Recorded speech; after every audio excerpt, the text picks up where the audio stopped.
नमस्कार विद्यार्थी मित्रांनो, यशवंत अकॅडमीमध्ये स्वागत आहे. आता आपण नवीन प्रकरण घेऊन येतो आहोत, percentage target combine group and C. जरी इथं target combine group and C म्हटलं असलं तरी सर्व एक्झामसाठी हे ऑल ओव्हर एक्झामसाठी आपण हे लेक्चर बनवणार आहोत. हा 2 किंवा 3 भाग बी लागू शकतात, कारण की आपल्याला जास्तीत जास्त 100+ प्रॉब्लेम पर्सेंटेजवर सोडवायचं आहे. पर्सेंटेज हा मेन म्हणजे गणिताचा आत्मा आहे. पर्सेंटेज चॅप्टर जर आलं तर तुम्हाला बाकी सर्व चॅप्टर एकदम क्लिअर होऊन जातील. त्याच्यामुळे हे चॅप्टर 1-2दा रिवाईज करा, म्हणजे आपल्याला सर्व कन्सेप्ट क्लिअर होतील. आता चला तर आपण वेळ न घालवता, टाईमपास न करता आपण पॉईंट 2 मुद्द्याला धरू. तर पर्सेंटेज चॅप्टर शिकवताना आपण पुढील भागासाठी आपण आपल्या यूट्यूब चॅनलला सबस्क्राईब करून ठेवा आणि बेल आयकॉनला क्लिक करून ठेवा, म्हणजे आपल्याला येणारे नवीन व्हिडिओ आपल्याला भेटत राहतील. तर बघा, आपण आता नवीन चॅप्टरला सुरुवात करू. आता पर्सेंटेजमध्ये शिकताना आपण 2 गोष्टी ध्यानात घेतल्या पाहिजे. 100% म्हणजे नेमकं किती राहतं.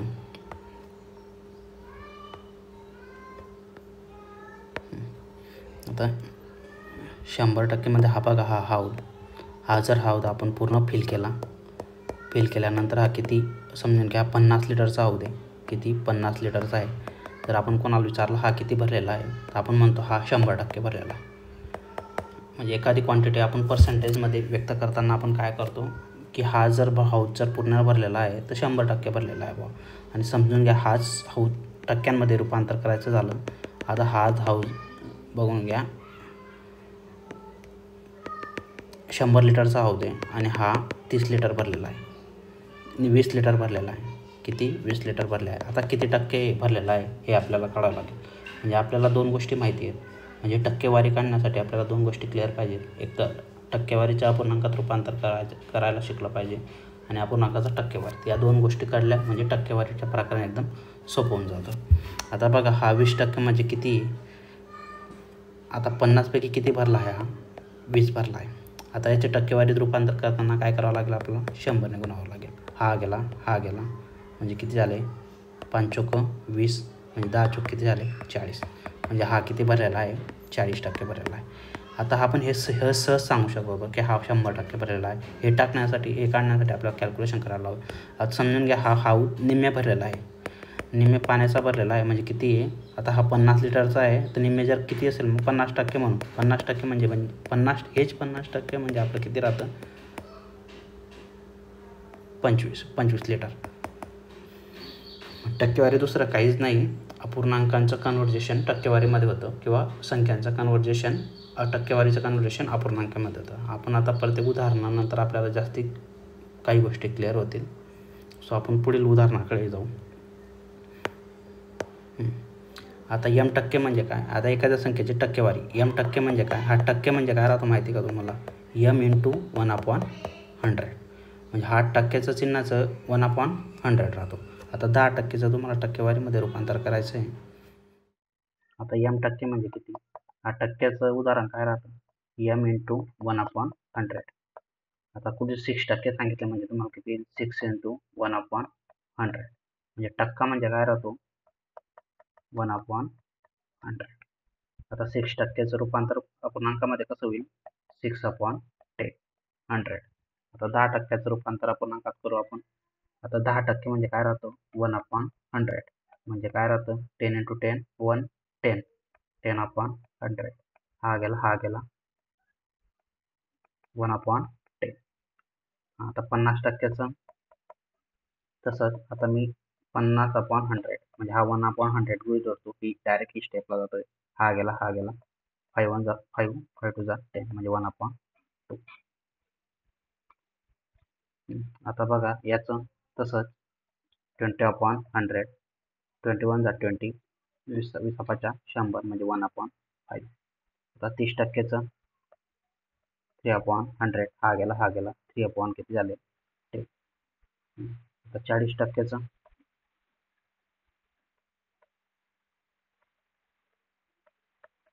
100. हा गेला 0 गेला. बेरजेने किती झाले? 4. आता LCM पंचे 10 म्हणजे 2/5. हे काय झालं? शेकडेवारीचं अपूर्णांकात कन्व्हर्जन झालंय. आता पुढील हे उदाहरण तुम्ही सोडून द्या. आता काय करायचं आहे आपल्याला? अपूर्णांकांच्या शेकडेवारी. तर उदाहरण बघून घेऊ.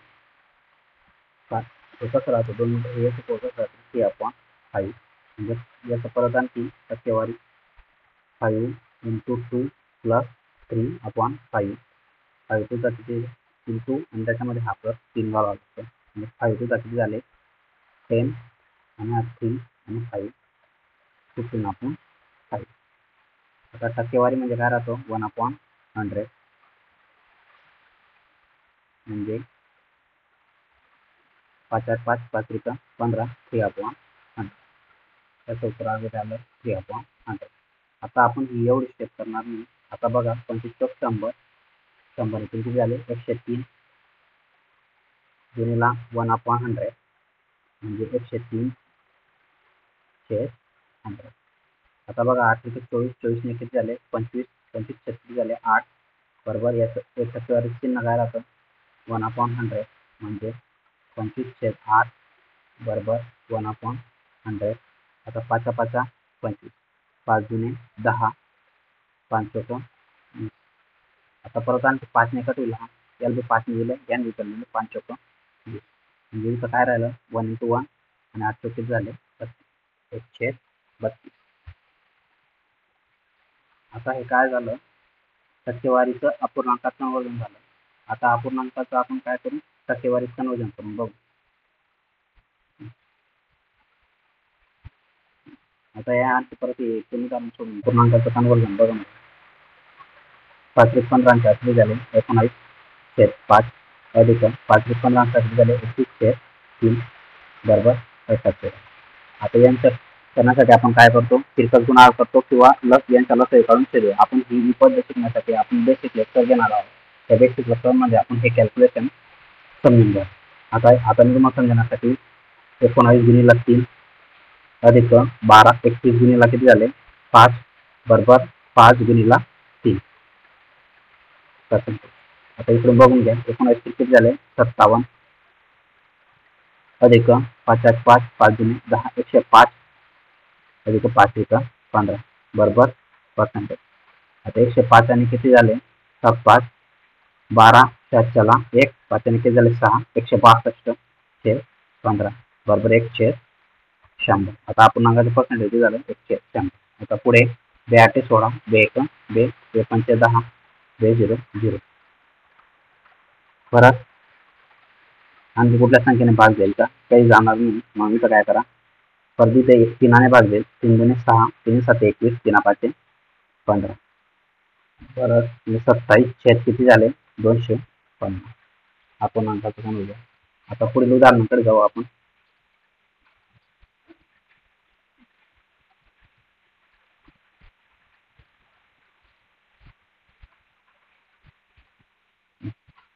आता अपूर्णांकांचे शेकडेवारीत रूपांतर. आता अपूर्णांकाचे शेकडेवारीत रूपांतर करताना काय करायचं डायरेक्ट 100 ने करून घ्यायचं. आता 1/2 आहे. आता 1/2 ने तुम्ही 100 ने गुणलं. आता 100 ने का गुणावं लागतं बघा तुम्हाला. आता तुम्ही शाळेमध्ये शिकलेलं असेल एखादा एक्झाम मध्ये तुम्हाला काय किती 10 पैकी 8 मार्क पडले. आता 10 पैकी 8 मार्क पडले म्हणजे किती टक्के पडले तर आपण कितीने गुणतो 100 टक्केवारी करण्यासाठी 10 किती झाले 100 म्हणजे किती झाले 10 8 10 किती झाले 80%.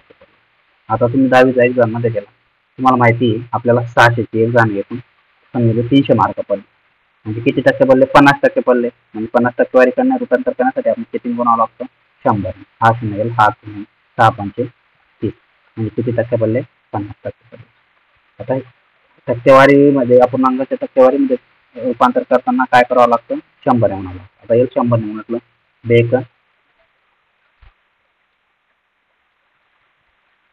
5 10 म्हणजे किती झाले 50%. आता बघा 1/4 गुणिले किती झाले 100 4 1 4 4 × 8 4 5 20 म्हणजे किती झाले 25%. आता हा भागाकार तुम्हाला बेसिक जे लेक्चर टाकलेलं आहे त्याच्यात तुम्हाला भेटून जाईल की अपूर्णांकांचा भागाकार कसा करतो. आता 1/10 किती 100 ने मोडलं हा गेला म्हणजे किती झाले 10%. आता पुढे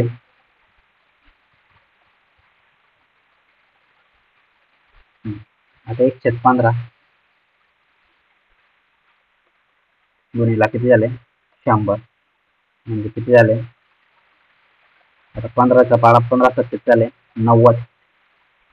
15 उरले किती 10/15. आता बघा येईल परत हा 10ला तुम्ही 5 दुने 10 5 त्रिक 15 म्हणजे 6.2/3. 6 किती झाले 2/3. 3/5 शेकडावारीमध्ये रूपांतर. आता किती झाले इथं 5 दुने 10 म्हणजे किती झाले 20 त्रिक किती 60 म्हणजे किती झाले 60%. आता 6/5 शेकडावारीमध्ये रूपांतर 6/5 गुणिला किती झाले 100 म्हणजे 5 दुने 10 बेसक 12 किती झाले 120. हे रूपांतर तुम्ही आणखी काही उदाहरण प्रॅक्टिस करून स्वतः करून सोडू शकता. 2 मिनिट सॉरी उदाहरण आपण तुम्हाला डिस्प्ले.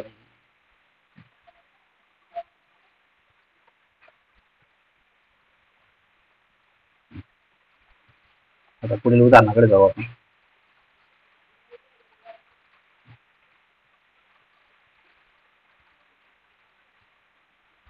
आणखी थोडे काही उदाहरण सोडून देऊ आपण म्हणजे तुम्हाला येणाऱ्या उदाहरणात जेव्हा मी कॅल्क्युलेशन करेल तेव्हा अडचण नको यायला. आता बघा 2/5 दिला आहे आणि परत 6/5 दिला आहे. त्याची शेकडेवारीमध्ये रूपांतर करताना कसं करायचं बघा. 2/5 भागीला किती 6/5. आता बघा हा समोरचा काय होतो व्यस्त प्रमाण होतं. व्यस्त प्रमाण म्हणजे 2/5 काय होतं गुणिला किती होतं 5/6 होतं. 5 किती होतं 6 होतं. 5/6 नंतर हा 5 केला हा 5 केला म्हणजे 2/6 म्हणजे 2 1 2 याला 2 भागितलं 1 2 3 6 म्हणजे आता याला रूपांतर करा तुम्ही 100 ने गुणलं म्हणजे किती झाले 100/3 म्हणजे 3 त्रिक 9 3 त्रिक 9 उरला 1/3 म्हणजे 33.1/3 हे तुमचं काय झालं पर्सेंटेज. आता बघा आपण हे डायरेक्ट केलं असतं 2/5 गुणिले काय राहतो हा 5 डायरेक्ट वरती जातो म्हणजे कुठे जातो डायरेक्ट इथे जातो आणि हा 6 कुठे जातो इथे जातो म्हणजे डायरेक्ट काय होतं हे 5 गुणिला 6 म्हणजे उलटा जाताना काय होतं 2/5 आहे ना वरती काय होतं 5/6 होतं म्हणजे डायरेक्ट आपलं उत्तर काय आलं असतं 5 दुने हा 5 5 गेला 2 1 2 2 त्रिक 6 म्हणजे किती 1/3 गुणिला 100 म्हणजे 100/3 3 त्रिक 9 3 त्रिक 9 1/.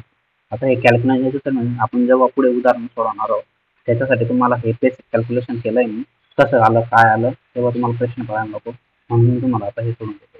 आता आपण त्यासाठी आणखी परत पुढे उदाहरणाकडे जाऊ. आता हे उदाहरण बघा 50 किलोमीटरचे 25% काय आहे. आता 50 किलोमीटर आहे 50 किलोमीटरचे किती टक्के काढायचे आपल्याला 25/100. आता 25/100 म्हणजे किती झाले 5 5 25 5 दुने 10 हा 0 गेला हा 0 गेला परत किती झाले 5 5 25 म्हणजे 2 1 2 2 दुने 4 1/2 म्हणजे किती झाले 12.5 किलोमीटर. किती झाले 12.5 किलोमीटर म्हणजे आता यांचे म्हणजे 12.5 किलोमीटर म्हणजे काय झालं 12 किलोमीटर आणि 500 मीटर.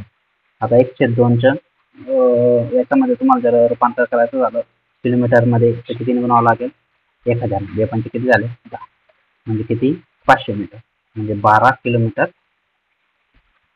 500 मीटर तुमचं उत्तर आहे. आता बघा आता हे उदाहरण बघून घ्या.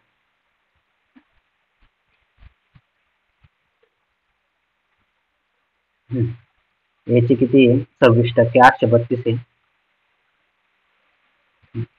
याचे 26% 832 आहे याचे 31% काय राहील.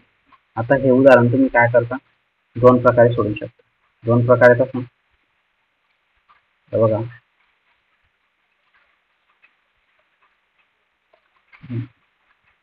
काय सांगितलंय 126%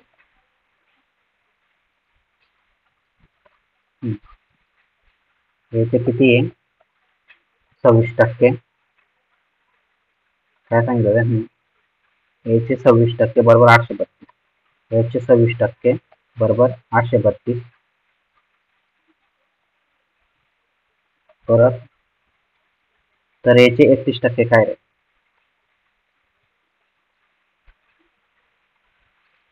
तर परत याचे 31% काय, त्याच्यासाठी काय करावं लागेल तुम्हाला, आता परत ए ची व्हॅल्यू फाइंड करावी लागेल. आता याची व्हॅल्यू फाइंड करण्यासाठी काय करावं लागेल तुम्हाला, एच्या बरोबर 26% म्हणजे किती झाले, 26/100. आता परत 800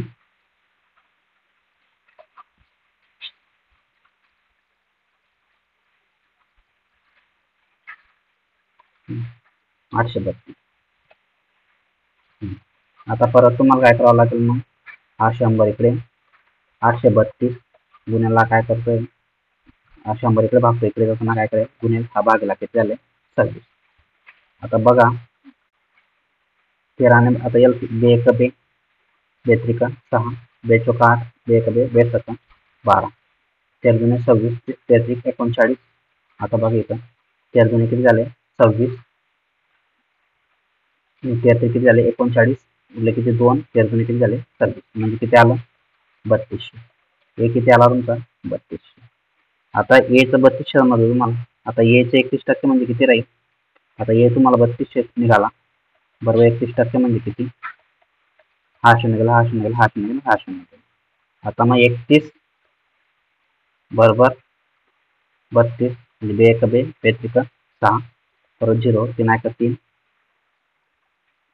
3 त्रिका 9, म्हणजे 2 6 3 3 9, आणि हा 992. आता तुमचं उत्तर किती येत आहे, 992, चौथं उत्तर. आता एवढा टाइम आपल्याला एक्झाम मध्ये राहतो, त्याच्यामुळे आपण काय करणार आहोत, ह्या उदाहरणाला शॉर्टकटने कसं सोडवतो, शॉर्टकट नाही येतो, एक कन्सेप्ट आहे. तुम्हाला माहिती 832 म्हणजे किती,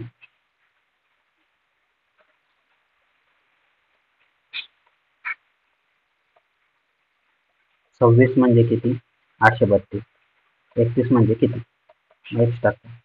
आता 26x इथं बघा, 26x बरोबर तिथं गुणाकार 31 गुणिला 832. आता x बरोबर किती झाले, मग 31% म्हणजे किती राहील,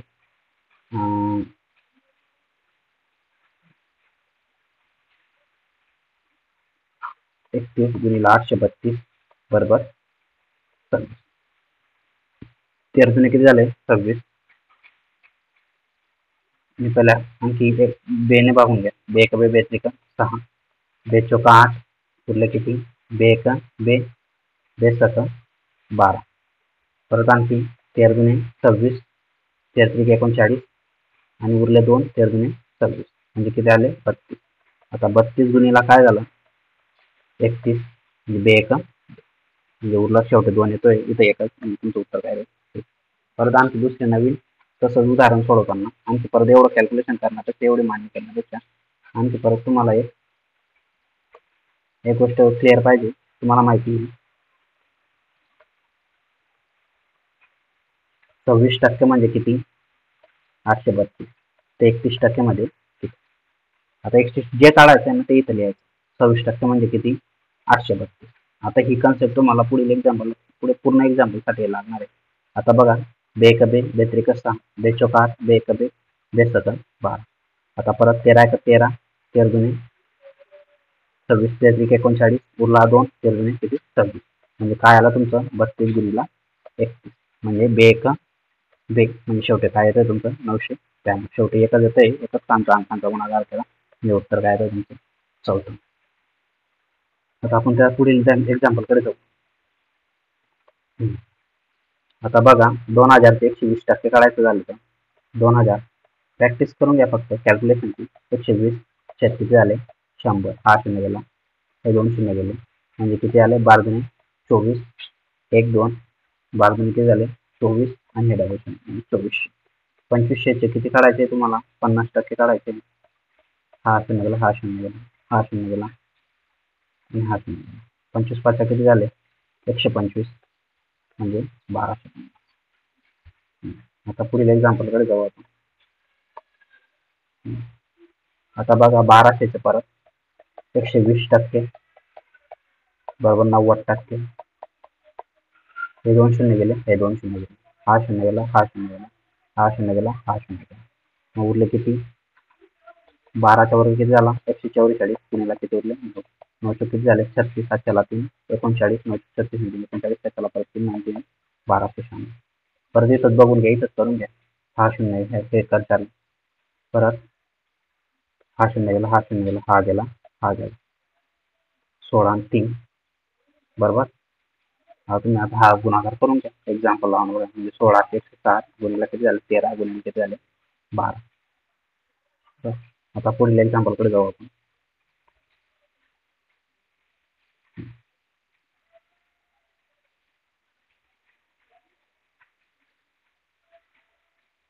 आता हे उदाहरण तुम्ही प्रॅक्टिससाठी तुम्ही सोडा, म्हणजे तुम्हाला एक समजेल. आता बघा हे उदाहरण सोडवण्यासाठी आता इथंच कॅल्क्युलेशन करा की समोरच्या संख्या समोरला काढतो. म्हणजे हा शून्य गेला, हा शून्य गेला, हा गेला, हा गेला, परत हा गेला, हा गेला, इथं परत हा गेला, हा गेला. इथं खाली काय राहतो एक, म्हणजे वरची संख्या वरच्याला काढते, खालची संख्या खालच्याला काढते. नेहमी कुठल्या बी एकच स्थानी एकच संख्या राहिली तिथं खाली नेहमी काय राहतो एक राहतो, पण आपण तो लिहत नाही. आता वरच्याला वरती काढतो, खालच्याला खालती काढतो. आता बघा इथं झालं, परत राहिला मग इथं काय 9, म्हणजे x बरोबर किती आले 120 गुणिला 90 गुणिला 9, म्हणजे परत किती झाले 12 × 96. आता 9 दुणे किती झाले 12 गुणिला 9, 9 दुणे किती झाले 18, 8च्याला 1, 9 ने किती झाले 10, 12 मग तसे, परत किती झाले डबल शून्य आणि परत येतं किती 9. आता 9 8 किती झाले 72, 9 1 9, म्हणजे किती झाले 97,200. म्हणजे x ची किंमत किती आली 97,200. आता तुमचं एक म्हणजे एक्झाम्पल स्टार्ट झाले. आता बघा 1300चे 5% बरोबर n, 1300चे किती 5% बरोबर n, तर 20% n चे 20%. आता बघा 1300 म्हणजे काय राहतो तुमचं 5 छेद 100. आता n म्हणजे काय राहतो तुमचा गुणाकार छेद 100 बरोबर. आता एक तर तुम्ही हा गेला, हा गेला, 2 शून्य म्हणजे खालच्या काढतो, वरच्याला कट होईल, म्हणजे हा शून्य गेला, हा शून्य गेला. आता परत काय होईल बेस किती झाले 12 बोला किती 1 ते पंचे किती झाले 10, म्हणजे 65. म्हणजे n बरोबर किती झाले 65 गुणिला 5, 5 5 25 चाल 2 5 32 म्हणजे n बरोबर किती झाले तुमचे 325. म्हणजे उत्तर काय आलं तुमचं. आता सेकंड उदाहरणाकडे जाऊ आपण. हे पण तसंच आहे. x चे किती आहे, x चे किती 12 24 1 25, 25 छेद 2 बरोबर याला कसं लिहिणार तुम्ही टक्क्याला 1 छेद 100 बरोबर काय आहे 2500चे 8%, 8 छेद 100. आता x ची किंमत काढायची, हा शून्य गेला, हा शून्य गेला, खाली काय राहतो एक राहतो, याचा बी खाली वरच्या काढतो. आता बघा 25 1 25 म्हणजे किती आले 100. इथं फक्त 2 राहतोय म्हणजे, आणि इथं किती राहतोय 100. आता मग काय राहील 2 गुणिला 100 गुणिला 8, म्हणजे हा x, 8 2 किती झाले 1600. म्हणजे उत्तर किती येत आहे तुमचं 1630. आता पुढील एक्झाम्पलकडे जाऊ आपण.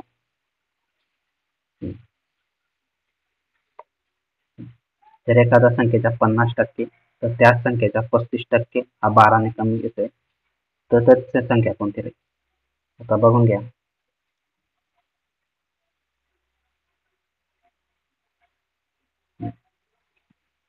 जर एखाद्या संख्येच्या 50%, आता ती संख्या समजून घ्या 100%. हे उदाहरण सोडताना अगोदर काय म्हणायचं ती संख्या किती आहे 100%. मग त्या संख्येचा 50% म्हणजे किती 50, आणि त्याच संख्येचा 35% म्हणजे किती 35. आता 50 मधून 35 गेले किती वजा किती झाले 15%. म्हणजे हा 15% म्हणजे किती तुमचा म्हणजे 12 आहे. आपण संख्या किती मानली होती यांची वजाबाकी, कारण की हे 12 ने कमी. एखाद्या संख्येचा 35% त्याच संख्येचा 35% हा जर 12 ने कमी, दोघांची वजाबाकी 12 ने कमी म्हणजे किती आहे दोघांची वजाबाकी किती 15%. म्हणजे हा 15% तुमचा काय आहे 12 आहे. आपल्याला काय करायचे 100% काढायचे बरोबर. आता बघा 3 चौक 12, 3 पाच किती झाले 15, 5 जण किती झाले 10 आणि 20, 3 चौक किती झाले 12. आता 20 चौक किती झाले 80. म्हणजे हे उदाहरण फक्त डोळ्यांनी सोडवलं तरी चाललं असतं. म्हणजे 15 मधून किती गेले, 35 गेले, म्हणजे 15%. आता हा 15% म्हणजे किती झाले तुमचे 12 आहे. आपल्याला काय मानलंय आपण, 100% मानलेलं आहे ती संख्या, म्हणजे 100% म्हणजे किती. आता मग काय आहे, 3 चौक 12 आणि 3 पाचे 15, 5 दुने 10 म्हणजे 20 चौक 80. म्हणजे एवढं सोपं होतं.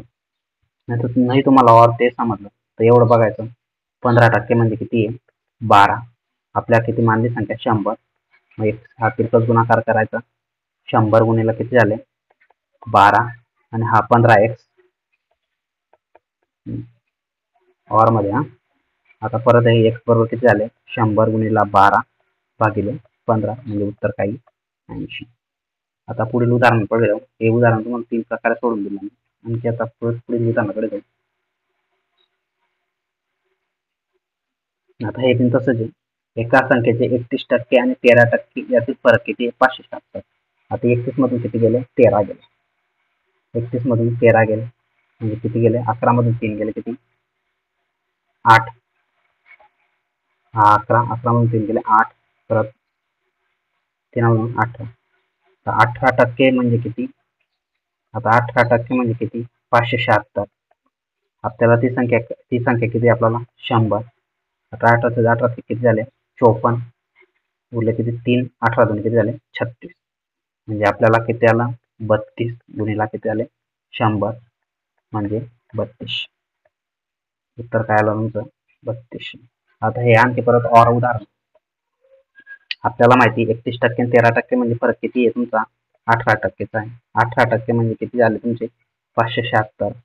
आता परत आपली एक संख्या किती राहते 100%. 100% म्हणजे किती. आता हा एक तिरकस गुणाकार करा. 100 गुणिला 576 बरोबर 18x. आता x इकडे गुणतो 18 इकडे गुणतो तिकडे जाताना काय करायचं भाग 100 भागिले 576 भागिले 18. आता मग 18 एक 18 तर 54. 18 दोन्ही किती झाले 36 म्हणजे किती झाले 32. x न मानता हे उदाहरण सुटतंय मित्रांनो. आता आपण भरपूर उदाहरणं x न मानता सोडवणार आहोत. आता पुढील उदाहरणाकडे जाऊ आपण. जर एखाद्या संख्येच्या 50% व त्याच संख्येच्या 35% हा 12 ने कमी असेल तर ती संख्या. हे उदाहरण आपण सोडवलं. आता पुढे उदाहरणाकडे जाऊ आपण.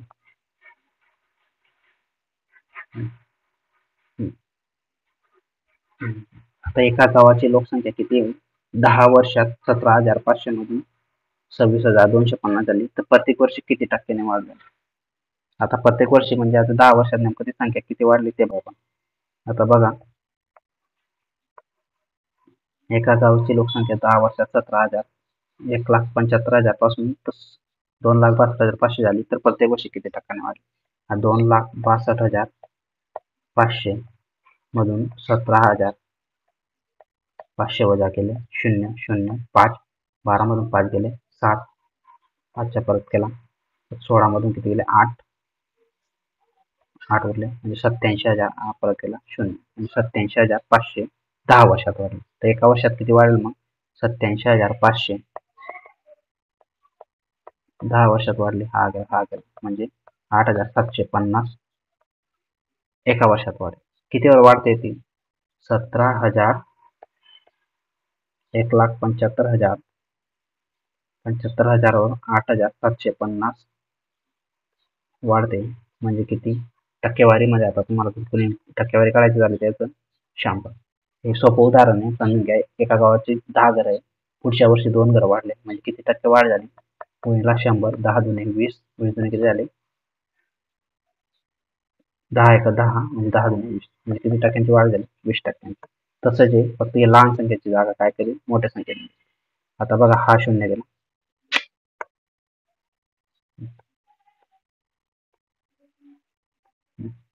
हे 2 0 गेले. हे 2 0 गेले. हा गेला. हा. आता बघा 5 त्रिक 15 उरले किती 2 5 5 25. 5 एक 5 उरले किती 3. 5 7 25. 5 एक 5 उरले किती तीन 5 7 35 उरले 2 5 5 25.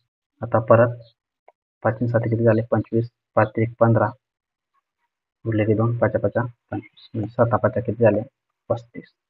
म्हणजे किती टक्के उरले 5%. म्हणजे तुमचा आन्सर किती आला 2. आता पुढील उदाहरणाकडे जाऊ आपण. एका संख्येत 25% वाढ केली व नवीन संख्येत पुन्हा 25% वाढ केली तर एकूण किती वाढ झाली. हे वाढ करताना दोन गोष्टी लक्षात ठेवायच्या. अगोदर हा किती होता 25% म्हणजे किती 25 1 5 25 चौक 100.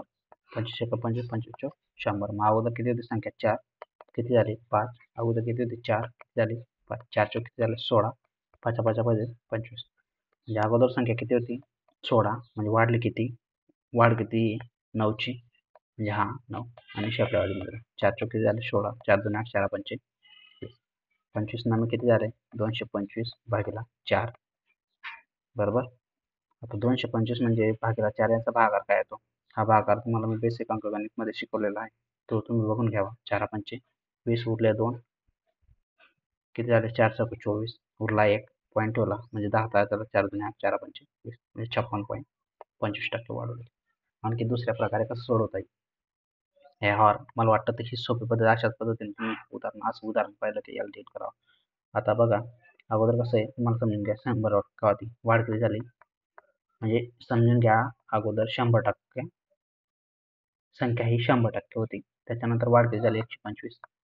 परत आणखी दुसऱ्या वर्षी परत वाढ किती झाली 25 ची वाढ झाली म्हणजे किती 125. 125 का आपण लिहितोय आपण बघा समजून घ्या 100 संख्या होती 25% वाढली म्हणजे हा शून्य गेला हा शून्य गेला म्हणजे 25 ची वाढ झाली. म्हणजे अगोदर 100 होती त्याच्यानंतर 25 वाढ झाली म्हणजे 125 झाली. म्हणून आपण काय लिहिलो डायरेक्ट ते न करता ती संख्या किती झाली बघ 100 नंतर ती संख्या किती झाली 125 झाली. 2 वर्षात किती झाली हे डायरेक्ट उत्तर. आता बघा हे हा शून्य गेला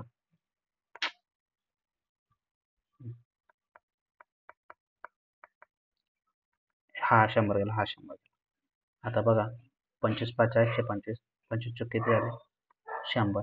आता बघा इथं म्हणजे यांचा गुणाकार 5 गुणिला 125 भागिले किती झाले 4 बरोबर 5 5 25 4 5 9 12 4 725 बरोबर 4 1 4 उरले किती 2 4 5 20 उरले किती 2 4 7 24 उरले किती 1 पॉईंट ठेवला 4 2 8 4 5 म्हणजे 156.25. अगोदर संख्या किती होती 100 म्हणजे 156 मधून 100 वजा केले म्हणजे किती झाले 25 5 हा 2 हा 6 आणि हा 5 आणि 1 मधून 1 केला 0 म्हणजे किती 56.25. असं सोडा की असं सोडा तुमची मर्जी.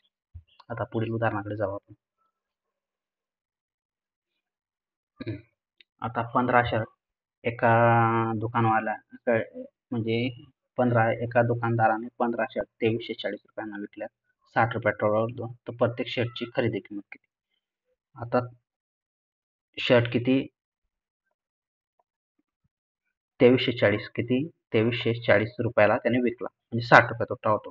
म्हणजे त्याने खरेदी तोटा कशामुळे झाला मग त्याची खरेदी किंमत असेल 2340 प्लस हे किती असतील 60 म्हणजे किती झाले 2400ला त्याने घेतला असेल तेव्हा 2340ला जर विकला तर त्याला 60 रुपये तोटा होतो. म्हणजे त्याने घेतला किती असं शर्ट 15 शर्ट कितीला घेतलेलं 2400 रुपयाला. 15 शर्ट जर 2400ला घेतलेला असेल म्हणजे एक शर्ट कितीला येईल आता बघा 15 आहे का 15 उरले किती 9 म्हणजे 90 झाले. हा 90 15 7 90 आणि हा 0 म्हणजे 160. त्याने कितीला घेतला असेल 160.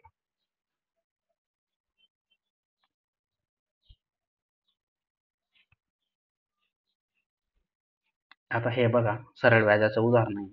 चुकून आलंय पण तरी आपण टक्केवारीने त्याला डील करणार आहोत. एका माणसाकडून बँकेने दर शेकडाप्रमाणे 12% सरळ व्याज कर्ज घेतले. 3 वर्षानंतर त्याने किती 5400 रुपये सरळ व्याजाने फेडले तर त्याने घेतलेल्या कर्जाची रक्कम किती. आता बघा तुम्ही 3 वर्षानंतर मग एका वर्षात त्याने किती कर्ज व्याज फेडलं 3 वर्षाचं व्याज आहे मग एका वर्षाचं किती आलं आता 54 भागिले 00 भागिले 3 म्हणजे किती आलं 3 आहे का 3 3 8 24 एका वर्षाचं किती आलं 18%. आता बघा 12% म्हणजे 12% सरळ व्याज म्हणजे 100 रुपये जर घेतले असेल तर 12 रुपये व्याज लागतं. म्हणजे 12% म्हणजे किती मग 1800. आपण रक्कम किती घेतोय ती मूळ आपली रक्कम किती राहते 100. आता करा 12 एक 12, 12 म्हणजे किती झाले 60 म्हणजे किती झाले 115 आणि हे 100 म्हणजे किती झाले 150 गुणिले 100 बरोबर 15,000. म्हणजे आपली रक्कम किती होती 15,000. हे आणखी परत तुम्ही असं बी सोडू शकता 12% म्हणजे किती 1800. कारण की आता 100 रुपये घेतले समजले तुम्ही 12% व्याज दिलं म्हणजे हा गेला म्हणजे 12 रुपये 100 ला किती 12% व्याज म्हणजे तेच 12% म्हणजे किती 1800. हे याचं एखाद्या वर्षाचा आज किती आहे 1800. 1800 म्हणजे 12% म्हणजे किती 1800. आपली रक्कम किती राहते 100. हा तिरकस गुणाकार करा आणि सोडवा. हेच उत्तर आहे. आता पुढील उदाहरणाकडे जाऊ आपण.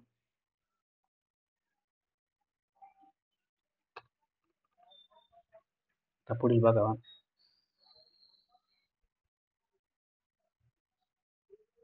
पुढील उदाहरण बघा एका 16,000 रुपये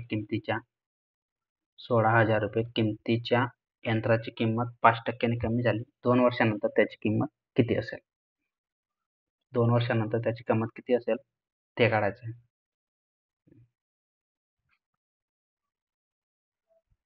आता बघा 5% कमी झाली 5% म्हणजे किती राहतो 5 एक 5 5 दुने 10 म्हणजे 1/20. बघून अगोदर जर 20 असेल आता किती झाले 19. अगोदर 20 असेल आता किती झाले 19. 400 रुपये किमतीची यंत्राची किंमत दरवर्षी 5% कमी होते. 2 वर्षानंतर त्याची किंमत किती असेल. आता बघा 20 ने 20 किती झाले 400. आता याचा गुणाकार किती आहे 9 चा घन काय आहे 9 81 चला 8 9 एक 9 9 चे दुप्पट किती झाले 18. चला किती 1 म्हणजे 1 च्या वर्ग 9 चे दुप्पट 9 81 2 मिनिट सॉरी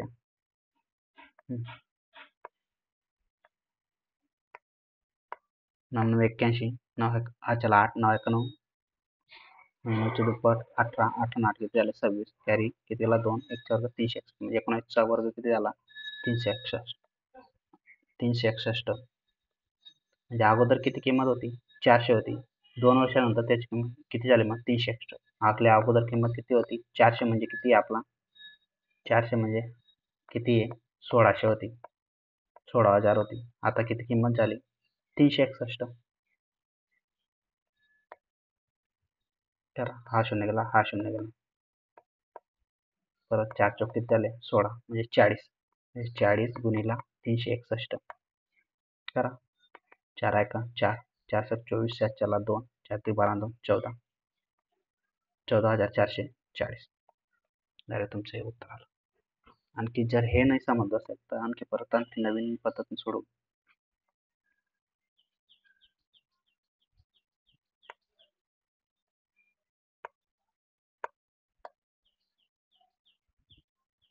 हं.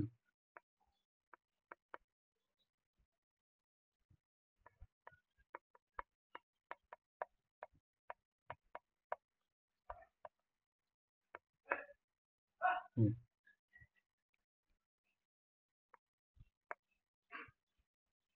5 एक 5 5 दोन्ही किती झाले 10 8 किती झाले 16.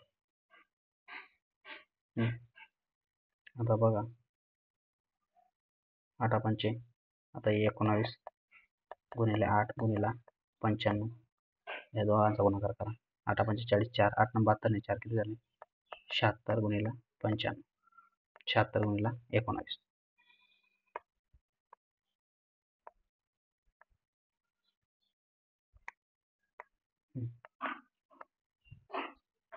सोप 54 चल 5 9 63 आणि 5 किती झाले 68 0 707.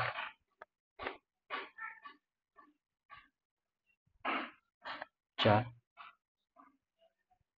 954 7 4 किती झाले 63 आणि 68 इथे चुकलो आपण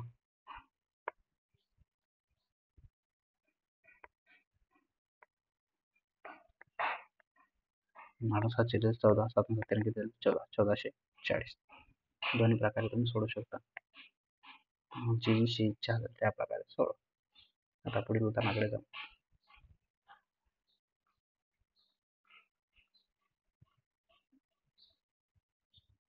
आगगाडीचे प्रवास भाडे 20% वाढवले, परत सलग 2 महिन्यात 10% 25% वाढवले, तर प्रवास भाड्यात एकूण किती टक्क्याने वाढ झाली? परत हे तसंच. आता मी डबल. आता बघा आगगाडीचे भाडे अगोदर किती होतं 10, म्हणजे 10 एक 10 10 10 100 25 एक 25 किती झाले 100 20 एक 20 20 5 100. म्हणजे अगोदर 5 होते किती झाले 6, 10 होते तर किती झाले 11 आणि 4 होते तर किती झाले 5. आता 10 5 15 15 चौक किती झाले 60, 10 5 15 नाही 10 5 50 सॉरी 10 5 50 50 चौक किती झाले 200, 5 7 30 30 गुणिले 11 3 11 3 330. म्हणजे वाढले किती 200 होतं म्हणजे किती झाले 130. वाढले किती 130 म्हणजे 200ला किती वाढ झाली 130 गुणिला 100. हा शून्य घ्या हा शून्य घ्या. बेसक 12 बेपंचे 10 म्हणजे किती झाले 65%. किती टक्क्यांची वाढ झाली 65%. आता पुढील उदाहरणाकडे जाऊ आपण.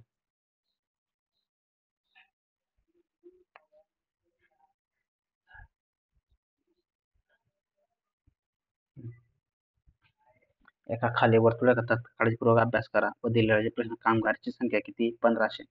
आता हा पूर्ण टक्का किती राहतो पूर्ण 100%.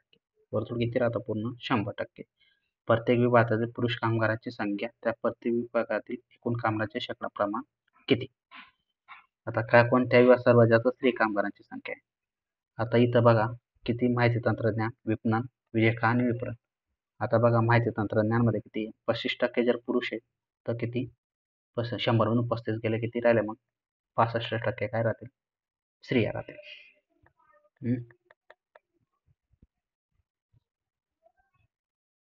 बरोबर. आता परत इथं परत आपल्याला कोणला विपणन सांगितलेलं आहे 40% जर पुरुष आहे मग 60% काय राहतील स्त्रिया. आता वितरण मध्ये किती 50% काय राहतील स्त्रिया. परत लेखा विभाग मग 60% जर पुरुष असतील तर 40% काय राहतील स्त्रिया. कारण की इथं दोनच गोष्टी दाखवल्या आहेत स्त्री आणि पुरुष कामगार. आता बघा एकूण आता माहिती तंत्रज्ञान विभागामध्ये किती जण आहेत 20% जण आहेत म्हणजे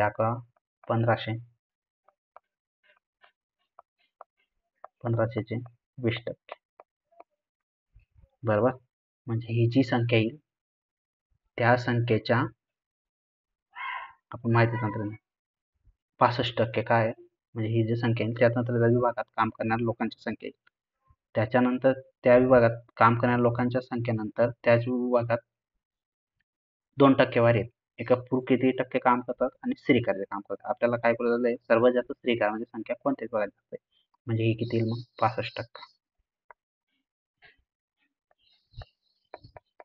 म्हणजे समजा ही संख्या आली 1000 100 आली त्याच्यामध्ये 65% जर काढले तर 65% किती स्त्री कामगार आहेत आणि 35 किती आहे पुरुष कामगार आहेत.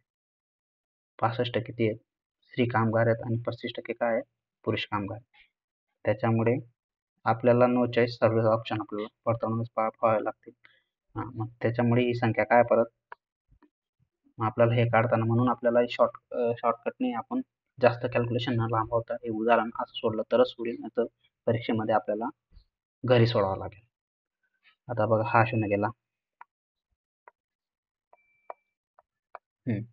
हा शून्य गेला हा शून्य गेला. बे एक बे बे पंचे 10 5 1 5 5 5 ठीक आहे 15 13 5 किती झाले 65 आजच्याला किती गेले 6 13 1 13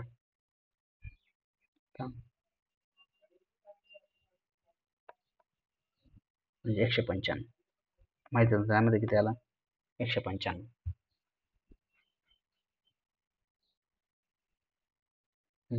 आता 2 नंबर उदाहरण लेखा विभाग 3 नंबर बघू.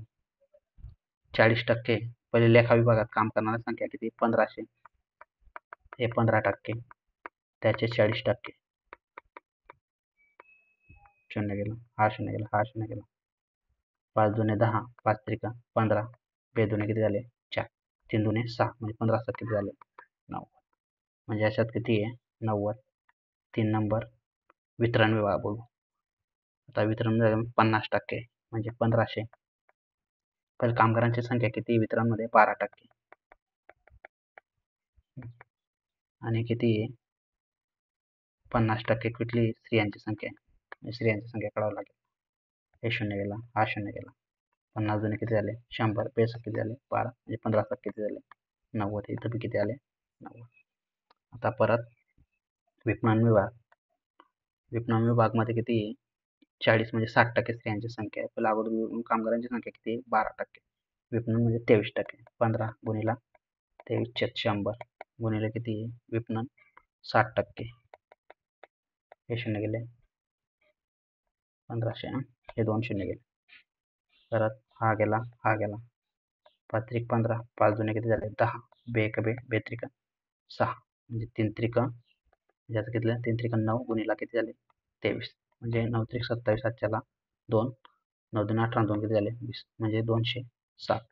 म्हणजे सर्वात जास्त संख्या कुठल्या विभागात आहे? विपणन विभागात.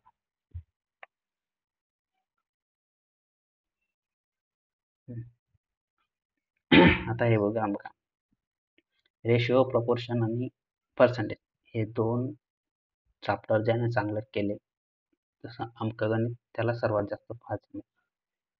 आता बघा, एका विभागात 16% ॲसिड 50 लिटर द्रावणात किती लिटर पाणी होत आहे? म्हणजे नवीन द्रावणात ॲसिडिटीचे प्रमाण 10% होईल.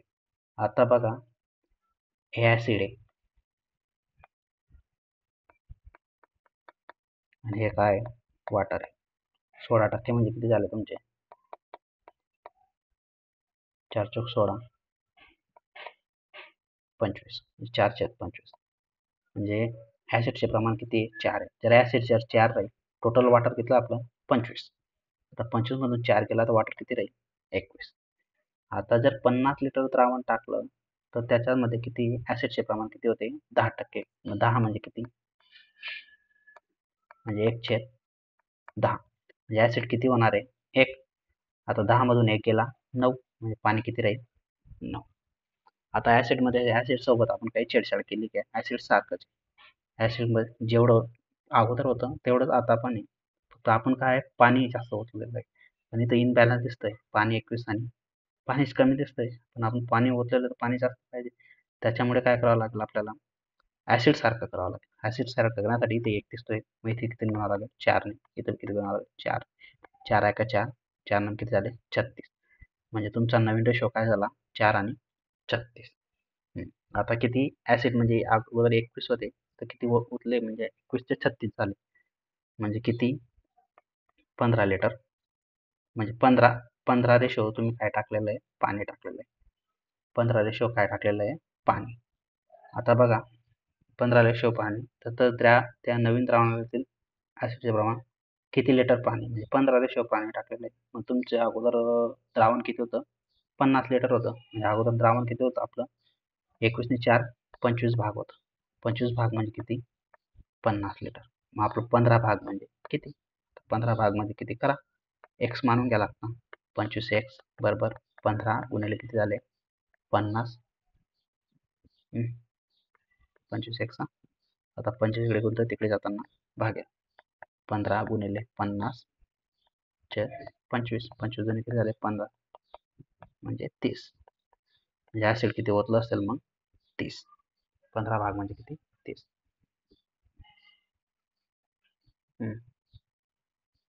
पुढील उदाहरणाकडे जाऊ आपण.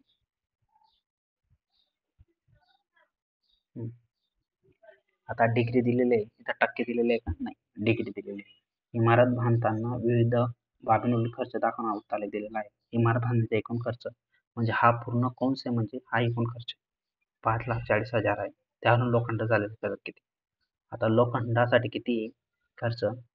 हा लोखंड आहे 45 डिग्री, म्हणजे 45 डिग्री किती पैकी? 360 पैकी.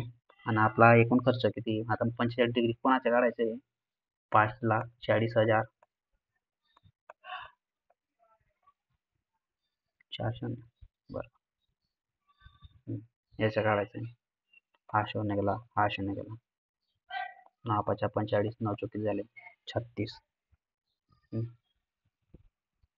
आता परत 4 1 4 उरले 4 3 12 4 5 20 म्हणजे 2 शून्य 13,500.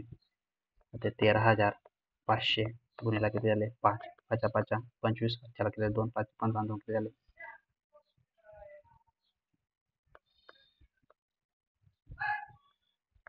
67,500.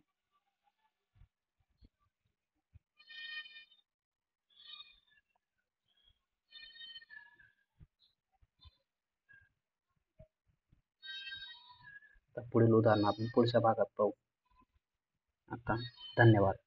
असंच नवीन व्हिडिओसाठी आपल्या चॅनलला सबस्क्राईब करून ठेवा. बेल आयकॉनला क्लिक करा.